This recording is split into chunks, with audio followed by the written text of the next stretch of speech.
The 7, spinning wheel. 6, 5, 4, 3, 2, 1. Ladies and gentlemen, are you ready?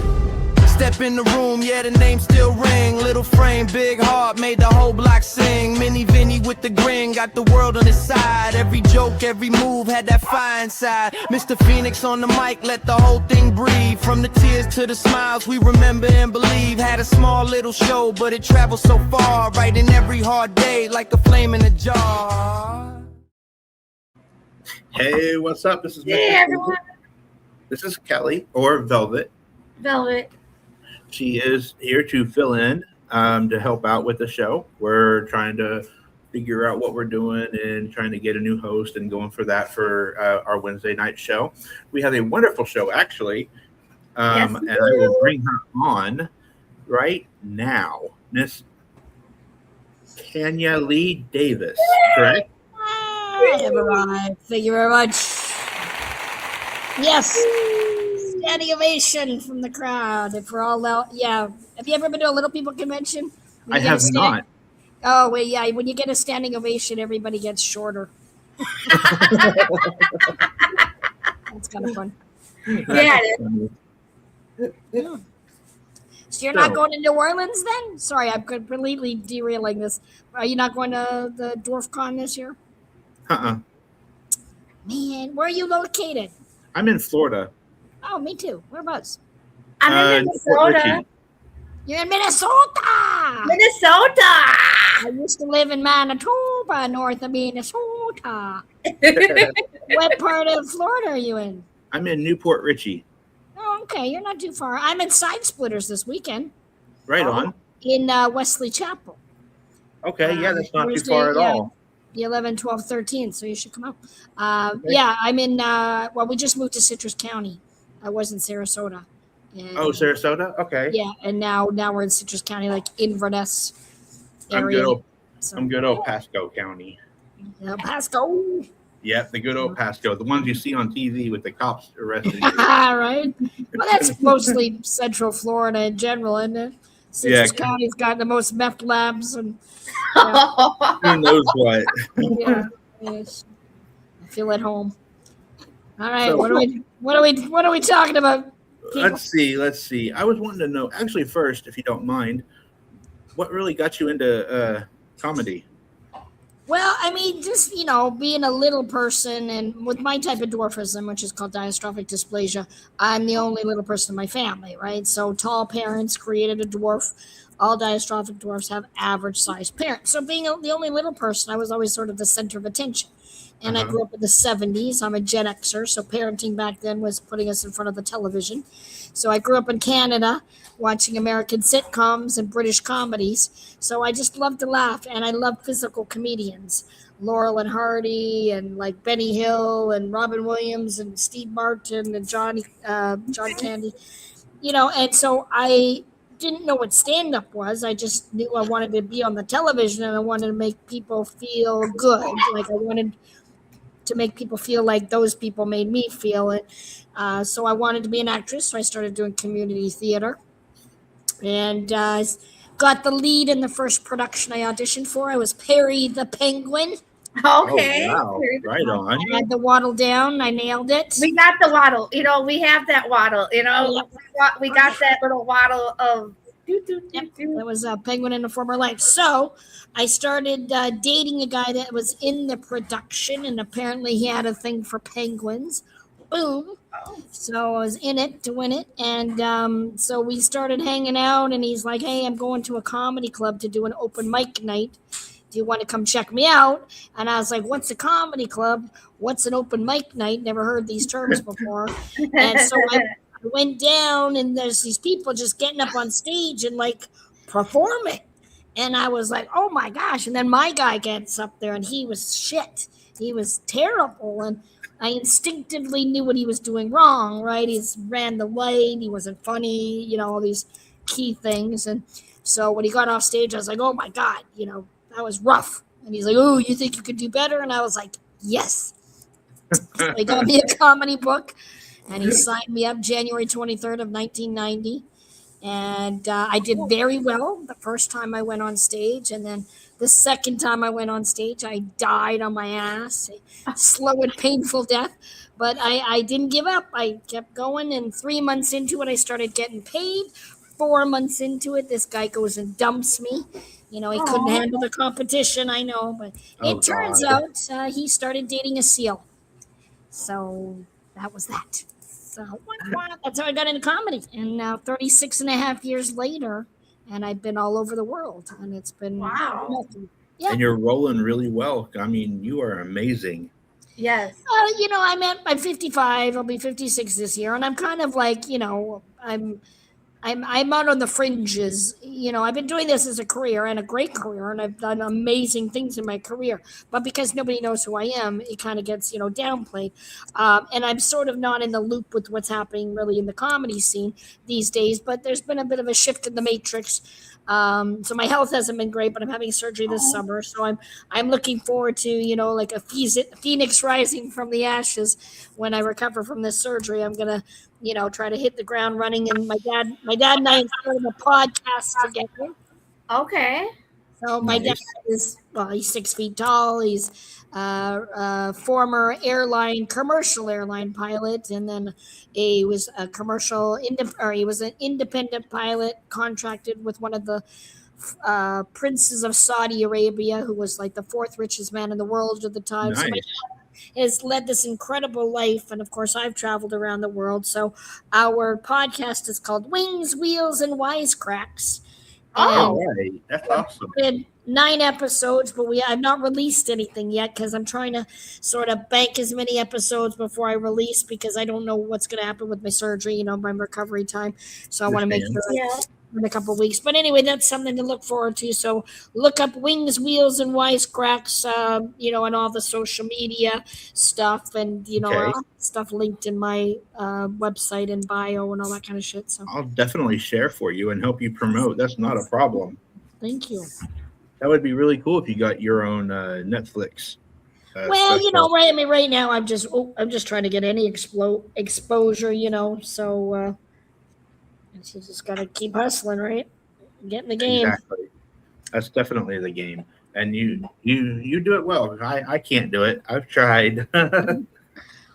Well, I mean, it's not for the faint of heart. I mean, you know, this business is full of rejection, you know, full of despair and drama and bullshit. But at the end of the day, that's you know, if you feel like you're meant to do something, which I feel like I'm just, you know, this is where I'm meant to be. You know, everybody has a different journey and a different path, so it's really important not to compare yourself to other people.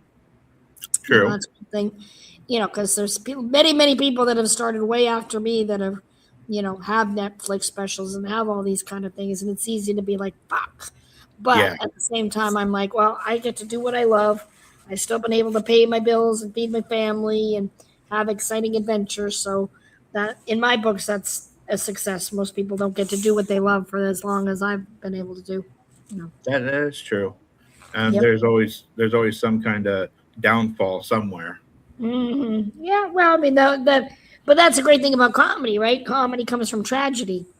So Oh, yeah. that's why, you know, they have the comedy and tragedy masks, because they really go to hand in hand. And so many comedians are, you know, broken or have mental health issues and stuff like that. And you know, comedy, performing is a you know, therapy, you know, in a way for a lot of us. I know People. I struggle if I haven't been on stage for a while. Like mentally, I'm like, ah. But now, because of social media, I have this outlet where I can talk to people going live on TikTok or wherever. So it helps me with that outlet. I don't get like mentally as squirrely as I used to back in the day if I couldn't perform for a while. Okay. So, who would be your top 5 underdog comedians that you would like to perform with? Well, I mean, oh gosh, underdogs. Well, I mean, they're not necessarily underdogs, but maybe not as popular. Like Jimmy Schubert was on Last Comic Standing, and you know, he's been in tons of movies, but like, you know, just sort of bit parts. But one of the funniest guys I've ever met and a lovely human. And there's a guy named Ian Bagg who's also, his profile's getting up there, and he, I think, might have been on Last Comic Standing as well. He's Canadian.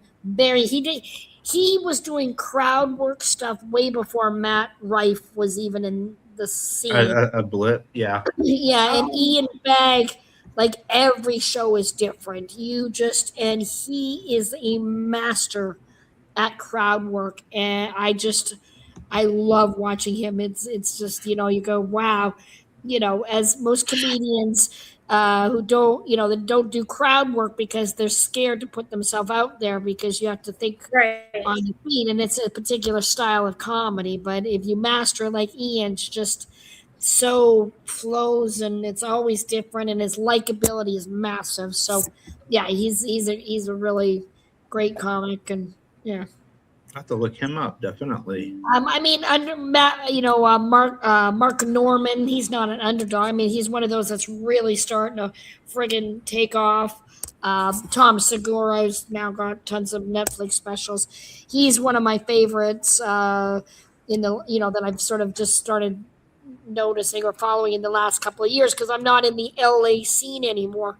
So Tom Segura is part of that with Bert Kreischer, and Tom Segura is an exceptional storyteller, and as a storyteller myself, I think that's awesome. So, do you mind sharing a story with us? Well, my life, like for example, I had to give blood the other day, and I don't know if it's the same for you, but lots of little people have issues getting blood drawn because can't straighten out our arms, and they can't get in the juicy bits, and then the veins.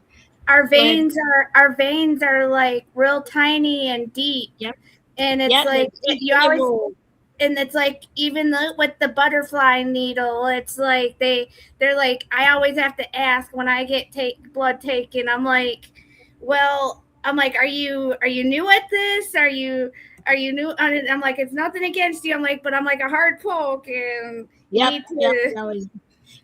I went, I got the requisition, and I went to the lab place about a month ago, and I went in and I drank, I fasted, right? So, and I'm not a morning person in the sense that I don't typically eat breakfast and stuff. So fasting's not, I can go late in the morning. I don't have to make the rush and go try to jockey for position when people are trying to get blood first thing in the morning before they want lunch. Anyway, so I show up and I've drunk a ton of water. I filled up my water jug. I'm pounding water because you want to stay hydrated, right? That helps the veins. Helps the veins.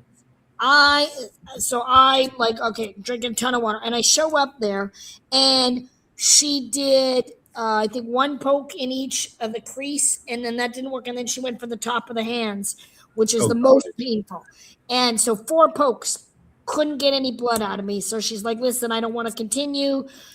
One of her co-workers wasn't there. So she's like, can you come back another day? So it's been about a month, and I have an appointment tomorrow. So I was like, I have to get this blood drawn because, I'm on a time crunch now, and I was absolutely dreading it. So they said, try water, but also put electrolytes, like the liquid IVs or something in there. That'll help. So my housemate, he has some stuff. So and I'm drinking tons of water. And I get there. And as soon as I get there, I sign in and okay, your appointment will be in 10 minutes. So we go outside and boom, they call my name. So I come in and I'm like, listen, I know I have to do a pee test as well.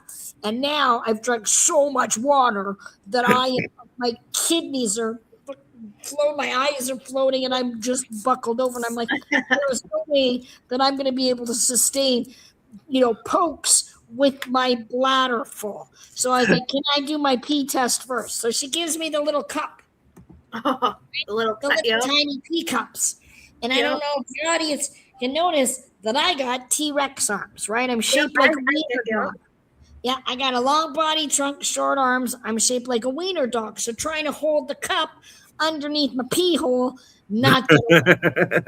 So I have I no longer have a scooter. I have an electric wheelchair, which is awesome. Okay. But what I do is I have a step stool attached to the side. So I open it and I'll put it down underneath my feet. and then I'll just transfer from the step stool onto the toilet or wherever, and I'll get down off the step stool if I need to. Well, I thought instead of saving me a trip to get off the step stool, I'll just put the cup on the step stool, and I turned around and I held on to my, the arms of my wheelchair, and I was like, okay, try to get a couple of drops going just to see if I got the stream lined up. And I'm looking between my legs trying to line it up, and I was like, okay, I got this, right? Meantime, keep in mind, I have been drinking a shit ton of watermelon recently, so my pee is basically like translucent. Like normally I have UTI, so my pee is like a banana yellow, but now it's like clear. So I'm sitting there peeing, and then I realized, then I moved a little bit, and then I heard a noise, and then I realized, oh, now it sounds like I'm actually hitting the cup, but I already had peed most of it. So then I looked down and I turned and I grabbed the cup, and there's like 3 drops when I realized all over the floor. Oh, God. Oh, yes. So then I got to get down off my step stool. I got to get a big old wad of toilet paper, and I got my stick, and I'm trying to mop up the floor, and I'm like, great. I had to pee so bad. Now there's 3 drops in this damn little bucket. So I go back in. I said to the lady, I had a bit of a situation. You might want to get a mop. I was like, anyway, you can get the mop and just kind of string it out and get the pee from the mop. But she's like, no. And I was like, is the 3 drops good? No. So she's like, you're going to have to come back another day. And I was like, this is my second time here. So then we go for the blood, right? So she puts the tourniquet on there, and she's like, oh, I think I can get that one. And I was like, you think you can? So I was like, well, look at the other arm at least. So then she goes into the right arm here. And she goes and she makes 2 attempts in my right arm. No go. She's rooting around. I'm like, Argh. The good news is in my right arm, because of my shoulder surgery and stuff, my arm is quite numb. So when I get needles in here, she can root around and I don't feel it so much. Well, no blood though. So now she's got to go to this arm, the left one, which got a little bit more feeling in that one. So she's stabbing the shit out of that one. And she's rooting around, and I'm like, ah. But then she's like, oh, I got it. Right? So I'm like, woohoo! So she starts switching out the little capsule thingies. And I'm like, at that point, I'm like, it's you finally like realize, oh God, okay, it's happening. I can relax. Well, when that happened though, then I was like, oh my God, I've got to pee again. So it just came on because now I'm finally relaxed, right? I said, good news, give me another cup. I'm going back in for another round. So I went back into the bathroom. Of course, nobody had been in there with a mop, so I was still trying to like sweep up and put I couldn't reach the paper towel, so I'm using toilet paper trying to scoop up my wee. Anyway, this time I got off my step stool and I put the cup on the floor, and I like leaned against the floor or the wall. I had my butt up against the wall, and I've got the cup, and I'm trying to aim. And this time I like did a couple of squirts, and I was like, all right, I can hear plastic. And then I let the floodgates go. And I was like, where did this come from? Because I just, and then all of a sudden it's like filling up the cup. It's filling up the cup. And I'm like trying to pinch the stream. You know what I'm saying? Anyway, I almost overflowed it, but I got it right to the rim. I had to actually put the lid on and like sit there and tighten it. Otherwise there was going to be pee all over me. Anyway, so I don't have to write comedy. I just live my life and crazy shit.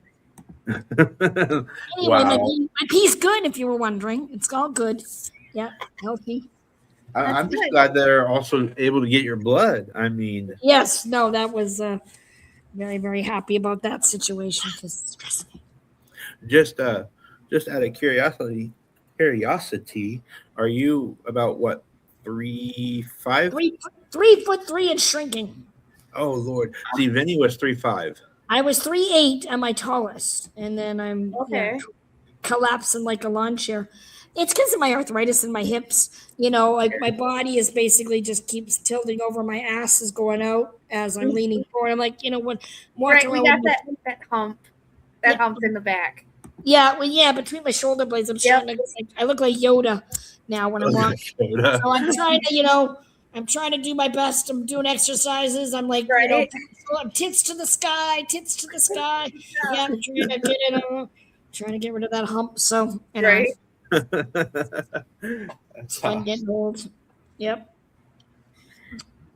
So did you when you went to high school, did you have a lot of little people friends? Actually, I did go to high school with another little person. So it was him and I. I wouldn't call us friends, and that's only because he annoyed the shit out of me because we got put together for everything. You know, like we had nothing in common other than our height. So they're like, put the little people together, you two are gonna share the same locker. And it's like, okay, it's a 6-foot locker. You put two Right. people that are vying for 4 feet and down. That doesn't make any sense, right? So I was like, screw that. So I was like, I'm sharing a locker with my friend Aaron, who's 6'4". Then he gets the top, I get the bottom. You see how that shit works? You know, gym class. It's like, oh, y'all have to dance together. We'll put the dwarfs together. Right. Put them, you know. So anyway, Gary Dyson, lovely guy. He has SCD. Is that what you Okay. have? What do you have, JW? What kind of dwarfism? I don't I have have- dwarfism. Oh, you don't? Okay. I have hypochondroplasia. Oh, hypo. You're hypo. Yep. Yeah, I'm a hypo. Hypo. Hypo. Yep, and I'm a hyper person. I have a hypothyroidism. That's my other thing. Yeah. Are you a wheelchair user? Or what's your deal then? What's Me? GW? Yeah. I'm just fine. It's just the You're only just a- thing. You're just a normal fucker. I'm just a normal fucker. Yep, he's just a normal person. That's debatable, right? But, Right? okay. All No, we named the show Biggest Small Show because I was, I'm 5'11" and Vinny was 3'5", and so that's how we were rolling it. But we weren't doing it just that. We were also taking it as topics. So the topics will do big or small. Okay, gotcha. Excellent. And then how did you get involved in all this, Velvet? Friends be POD there's friends that knew him, and then just kind of he asked me to be on, and I was like, okay, I'll come on and cause some mischief. Yeah. Do you go to any of the little people conventions? No, I don't. Oh, this one's gonna be in New Orleans. It's gonna be. That's what I keep hearing. That's what I It's keep gonna be so hearing. much fun. Yeah. No, this is my surgery. The Little People Convention is July 10th through the 17th, and my Okay. surgery is the 20th. So Oh. this is gonna be my last hurrah. So we are gonna go out causing a scene for sure. New Got it. Orleans, that's You a gotta great gotta place. cause it. Sorry, what was that? Sorry. I was just saying, New Orleans, it's a great place. Yeah. Well, it's gonna be invasion by 2,500 little people. So it's gonna be the Big Easy. All right. Big Easy and Sleazy with us in town. Are you going to be over by the French Quarters? Oh, hell yeah. Okay. Oh yeah, no, we're gonna be everywhere. It's gonna one of my good friends, Dan, he's my convention husband. He and I just, it's just free range. When I go to little people conventions, I get dwarfed out really quickly. Like it freaks me out being around so many little people because I'm not used to being around dwarfs. Yeah, same thing with you. Yeah. I mean, it's overwhelming. So And people think it's weird, and then like everyone thinks it's weird, and it's like, well, I'm around a bunch of tall people, so everyone your size. It's like, okay, yeah, you're not used to turning around and seeing a pair of eyes right there. It's usually right. It's either yes, okay, an asshole or a ball sack. Yeah, so. I do give you fair warning. Have you been to the French Quarters and before? Oh, I've been to New Orleans. Oh, yes. I have Okay. been to New Orleans many times. Yeah, the last time we went, it was terrible because it was almost like don't pay attention because you had a lot of the homeless people and they like flocked to you. If you even just look over, there was like 6 of them coming at us wanting money. And I was like, I'm sorry, I feel terrible, but I don't have it. Well, yeah. And that's not just the thing is with New Orleans, it's not, now obviously like many cities, that type of situation is getting worse and worse. The thing with New Orleans is there's also so many street performers.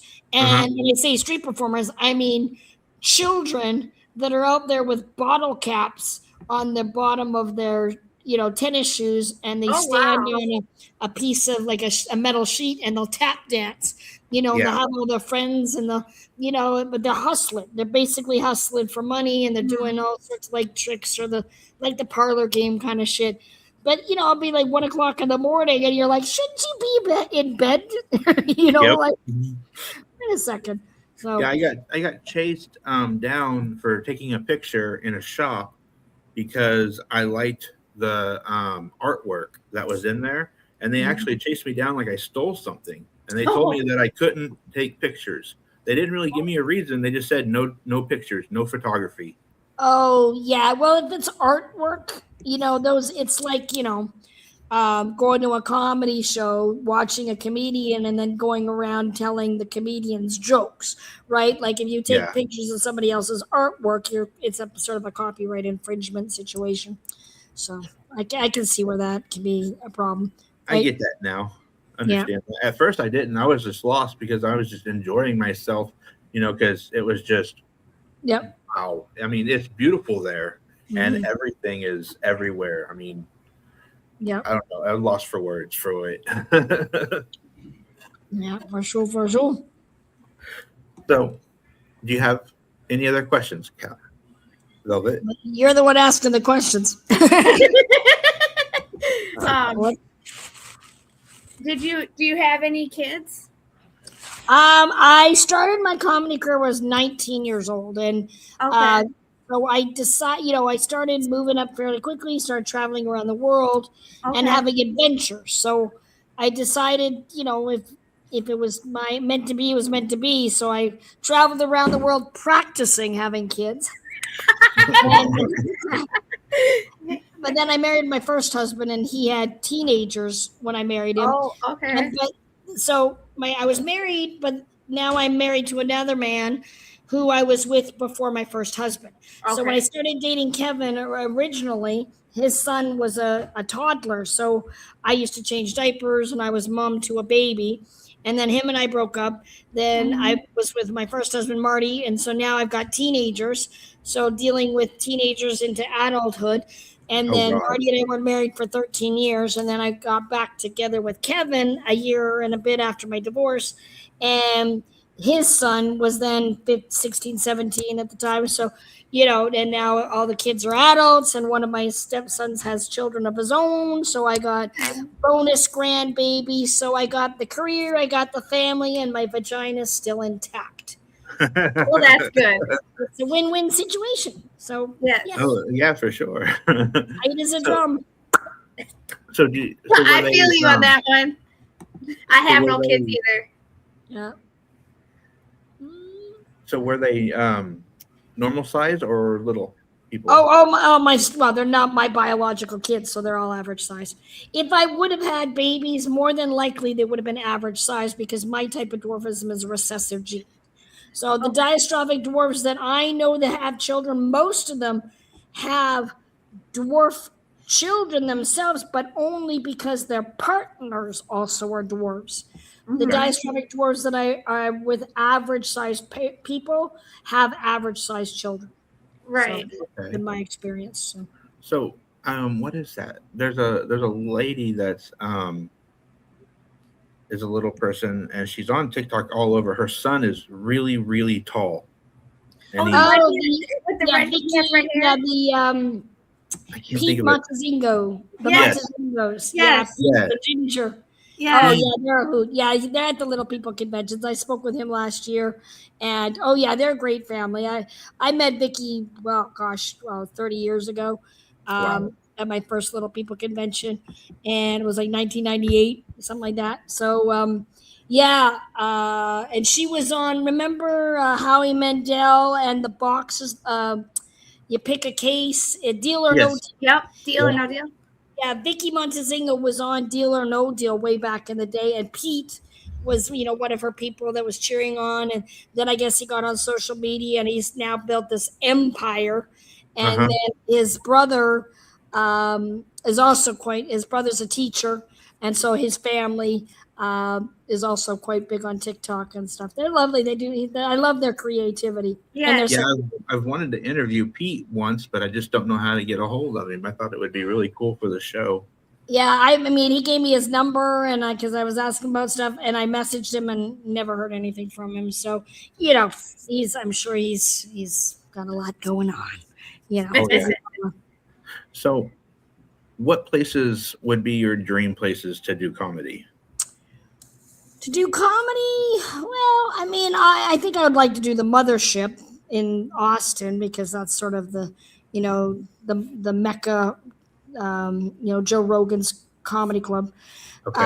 But other than that, some comics would say Madison Square Gardens. I'm a storyteller. I don't do well in massive theaters. That doesn't work for me. I don't move around the stage. I Right. sit, I'm a storyteller. So I take people on a journey. I want people to see me. I want to be able to look into people's eyes. I don't want people to be in a room where they have to watch me on a screen when they're in the same room as me. It seems like Right. pointless. So, just any venues, like I'm okay with like 250 seats, just nice and intimate, dark. Those are my favorite venues. Little black box theaters. Yeah. Those are my favorite venues. So- Okay, so let me ask this. What would you think of doing on a cruise ship? Oh yeah, no, I've thought about it. My only concern is, not only concern is it's a floating petri dish. Number one, ever since Yeah. the COVID thing, it's like I don't want to get stuck on a friggin' boat in the middle of the ocean with a bunch of knobheads that might be contagious. So in that sense, however, it is good money and I love to travel. And now my act, because I can work clean, because my unstoppable me, which is that tattoo right there, that my unstoppable me mantra, my act isn't just comedy, it's storytelling, but motivational speaking. So I can implement a lot of that into my show if I was to do cruise ships, because they want you to do completely different sets. They want you to be squeaky clean, so there's a lot of parameters and you got to get past the gatekeepers, which I haven't been able to do. So, Well, yeah. I am actually in the process, if everything goes correctly. Mhm. We have a cruise that's going to be going on, a paranormal / horror cruise. Oh, And I was just wondering if maybe you might be interested. well, I mean, send me whatever details you got. I'm not gonna make any commitments because I gotta make it through the surgery in one piece. That's So- that's understandable. Yeah, I haven't been doing. I mean, I don't have any bookings, right? I mean, my buddy Michael does a diary for my stand-up, and he's got stuff for me in the fall. But we really haven't been booking much because I just don't know what condition I'm going to be in. I'm having spinal surgery and neck surgery, so hopefully not paralyzed. But who knows how long I'll be out of commission. I'm a Well, pretty definitely- fast healer, but I'm starting to book stuff at the end of September onwards. But it also depends on. A lot of Yeah, things. definitely be saying some prayers for you. That's for sure. Thank you very much. Appreciate it. Yeah. Right. So let's see. We kind of do things randomly and just kind of do it raw. I'm trying to think of something that was good. So have you ever, when you're doing your shows, how do you handle when you get bad like people talking like Hecklers. yes, Maybe the heck- asking hecklers. Well, I'm really kind of lucky in the sense I don't get heckled very often because, people look like a big dick if they're gonna try and heckle the little dwarf lady. And Right. the thing is with hecklers, right? People that heckle typically think that they're helping the show, right. which is not the case typically, right? And most of the time they're drunk and they're Yeah. just being, stupid. So if it's somebody that's yelling shit out and the rest of the audience is like, like what the hell shit, and looking upset about this person, it doesn't matter what the comedian says. If you like tear into that heckler, you've won the day kind of thing because the audience is on your side. If if a comedian is talking to somebody in the audience and they come in really harsh and start, sort of attacking that person when it wasn't warranted, the audience will then turn on the comedian and side with the audience member. So there's like a fine line. You got to be careful. But yeah, typically for me, people don't heckle me. And now, because I'm old and my hearing sucks, I can't hear shit. So if somebody tries to heckle me, I was like, what? What is he saying? So it just kind of deflates the whole situation. So have you had a heckler before? Oh, absolutely. What's your worst? What's your worst one? Oh, I can't even remember now. Well, I mean, worst heckle wasn't. I haven't. So I was on stage in Liverpool, England, because I toured over in the UK for 20 some years. And it was New Year's Eve. It was my third gig of the night. I literally went from gig to gig to gig. So now we're well over midnight, right? Oh, It's wow. after midnight. Everybody is just obliterated. And in Liverpool, they're Scousers. This is where the Beatles came from, right? And English people love to drink. I don't know if you've heard. They love to booze it up, right? They're shit-faced on the regular.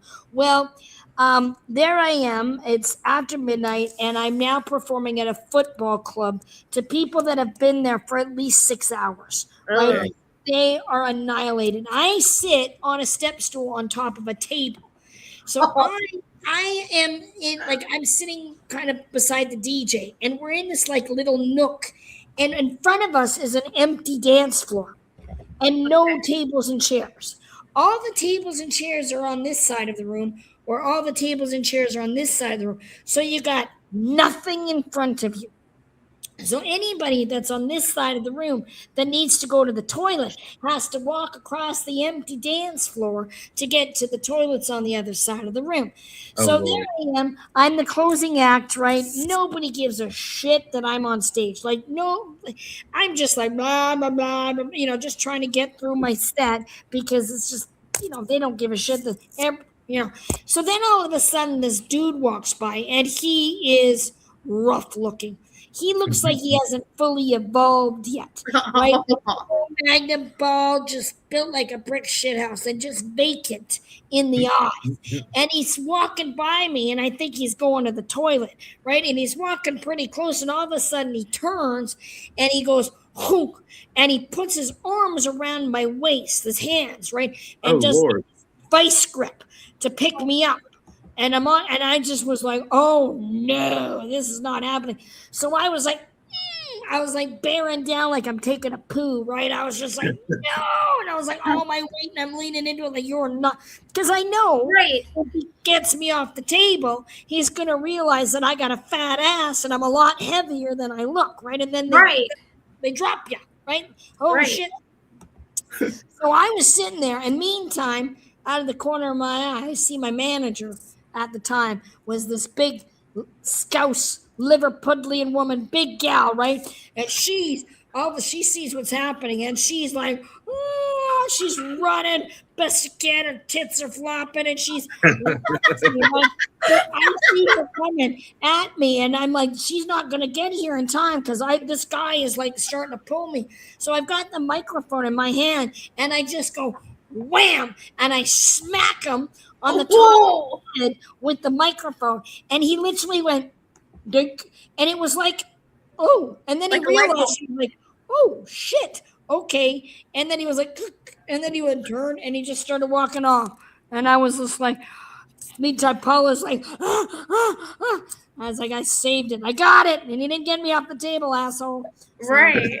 yeah, he was just dead in the eyes. But yeah, you got to be careful with people wanting to pick you up and do stupid shit like Yes. that. Yes. I couldn't even imagine. Yeah. Honestly, wow. And do you have that a lot? Honestly, Well, not so much anymore because I'm in a wheelchair or a scooter. So, yeah. but when I walk around and I go sit places, or if I'm doing photos after a show, and some people just want to, they just grab. They just want to like it's weird because I haven't done. There's people that try like want to pick me up, and it's just like, Yep.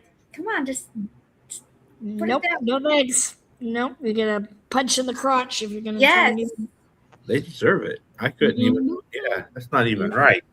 Boing. Yep. Even when I was gonna Right. Boing, boing, boing. meet Vinny, I never thought about picking him up. We joked around saying that he was going to be my Fortnite backpack, and he would have a gun, and I'd be running around through the town, and he'd be shooting people. Oh, that's cute. Wow. And then what else was it? Oh, I wanted to put him on a skateboard. He wanted to go on a skateboard with a leaf blower. Oh, Oh, wow, that'd be fun. That's a great idea. So, I can see but, Vinny. I can see Vinny being. I can see Vinny enjoying that. How did he pass away? I know he did. it was done by his health kidney. Oh, bummer. Yep. Yeah, so many little people have got different issues, and Right. yeah. This is his. He had one kidney transplant, which was his mom's, and then it decided to just mess up, and from there, yeah. How old is he? 38. Oh, goodness Yeah. gracious. Oh, well, rest in peace there, Vinny. Oh, Yeah, we yeah. try to do everything we can for him. Still in his honor. In memory, yeah. Oh, that's great. But He okay, feels so good. we're getting to 40 minutes. You realize we've been on for 40 minutes. You know, time flies. Time flies when you're having fun. Yeah, I When, got when is your do tell you have a website, I believe. I think it's DanielLeeDavis.com. right here. And yep, and then my Beacons link, if you go to Beacons, I don't know, beacons.ai/Tanya Lee Davis. But it's like a link tree, so it has lists all my social media, and then there's links to the Wings, Wheels, and Wisecracks podcast that I'm doing with my dad. That'll be coming out in the next couple of weeks. We really need to get people on board. We're going to start off with Patreon because obviously I'm going to be down and out for months and months with this surgery, so I need to start like making some sort of income. Because other than these shows this weekend, this is only like my third gig this entire year. So Oh it's no. been my health's been rough. So yeah, I need to get all this shit taken care of. So anyway, trying to monetize and get some sort of Make that income. money. It's also great doing a podcast with my dad. So have all these That's memories awesome. documented. And you said the Side Splitter is this weekend? Yep, I'm at Wesley Chapel at the Grove Theater. So Side Splitters Comedy Club is inside the Grove Movie Theater at Wesley Chapel, north of Tampa. Thursday, Friday, Saturday, 4 shows total. 4 Oh, shows. wow. Oh my land. 1 Thursday, 1 Friday, 2 Saturday. Then Too Sunday sad. you're just gonna crash. I'm gonna collapse in a big heap. Yeah, Yeah, yeah. we haven't had any bad weather so far, so that's good here in No, Florida. we are surrounded by very dark clouds today, but we've managed Same to here in Minnesota. miss the there's storms all around us, but it keeps missing us. We definitely need the rain though, don't we? Yes. We Yes. definitely need the Yeah, rain. Yes.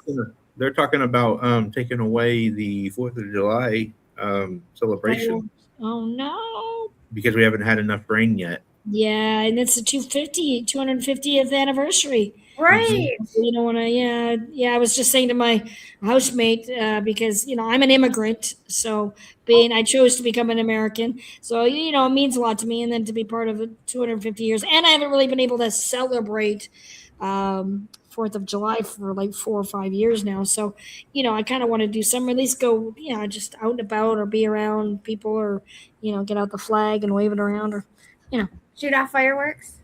yeah, why not, right? Well, yeah, I mean, we Shove could. fireworks up my husband's ass and Right. watch him spin around. You have you use one of those grabbers, right? I do have a couple of grabbers. Yep. Wonder We've if got we could 2 rig a extras. lighter or something, or a punk to it, so you can reach down there and light some fireworks. There we go. There we go. Yep. That would be awesome. So, well, Miss Davis, I don't have very much anymore to say, honestly, Okay. except for I've just been fascinated with your stories and just absolutely amazing. Thank you I very don't know. much. I appreciate you guys. Velvet, do you have anything? No, I mean that's it. Just like I said, I'm gonna be down and out for a little bit, but I'll be coming back in the fall. So just stay tuned. And yeah, I'll be sitting in a neck brace for at least 6 weeks. So I'll probably be going live on TikTok, and because I'll be stuck at home. So if you want to hang out, with me. Do Facebook and everything. Nowadays we keep us occupied when you're down and out. Absolutely. Keep everybody abreast of the situation. Right. Well, I follow you on everything, and I'll definitely keep in contact with you. I have your email, so be looking for it. I'll give you a new email on the cruise, so we can talk about that. If you don't have anything else you want to plug or promote, then that's about it for now. Yeah. Alrighty. Did you enjoy your chicken? What's that? Did you enjoy your chicken? I had to eat one, but look, I've got 2 pieces of chicken in my ranch dressing. Yeah. They look good. That's why I kept digging my fingers in the ranch while we were talking. I'm gonna get some ranch. So now, is that homemade chicken or is that Publix? Oh no, this is actually from Publix. I don't shop at Publix. We were at Walmart earlier. My roommate's or my housemate, my husband and I live with our best friend, or he lives with us. Anyway, so he went to Publix, and that's some good chicken from Publix. Publix is decent, yeah. Their tenders are really good. Too bougie for me. I can't afford Publix, so. Well, yeah, that's true. Yeah. I feel you on that one. Yeah. They Especially nowadays. they have a price tag. Yeah. So. All right, you guys. Well, thanks a lot for having me. Yeah, Alrighty, thank you very much. You take care. All righty. Are and you we going to will, shut it off stay in and then we'll talk? contact. Yeah. All right, guys. Bye-bye. I promise. You have a good night. Thanks, darling. Take care. Bye-bye. I'm going to end it. Stay on. Okay. After in the light, you still here.